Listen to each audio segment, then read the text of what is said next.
سندھ کے شہر سکھر کے ریلوے کرکٹ گراؤنڈ میں 21 اگست بروز جمعرات استقبال ماہ ربیع الاول اور ہفتہ وار سنتوں بھرا اجتماع ہونے جا رہا ہے، جس کی تیاریوں کا آغاز ہو گیا ہے۔ رکن شورا حاجی محمد علی اتاری نے معاون نگران اور سکھر شہر کے ذمہ دار اسلامی بھائیوں کے ہمراہ گراؤنڈ کا وزٹ کیا اور اسلامی بھائیوں کو اجتماع گاہ بنانے کے حوالے سے رہنمائی کی۔ اس حوالے سے رکن شورا نے مدنی خبروں سے گفتگو کرتے ہوئے بتایا، ریلوے گراؤنڈ سکھر اور یہاں پر ہونے جا رہا ہے عظیم الشان عالی شان سنتوں بھرا اجتماع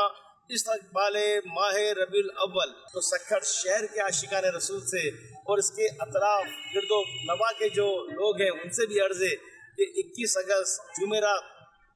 کہیں نہیں جانا اور ریلوے گراؤنڈ سکھر میں آنا ہے اور مرحبا یا مصطفیٰ کی دھومیں مچانی ہے۔ ضرور آئیے گا، دیگر اسلامی بھائیوں کو بھی لائیے گا۔ دوسری جانب رکن شورا حاجی محمد علی اتاری نے اسلامی بھائیوں کے ہمراہ سکھر کی ایک مارکیٹ میں تاجروں اور دکانداروں سے ملاقات کی اور انہیں 21 اگست کے سنتوں بھرے اجتماع میں شرکت کی دعوت بھی پیش کی، جس پر عاشقان رسول نے اپنی اچھی نیتوں کا اظہار بھی کیا۔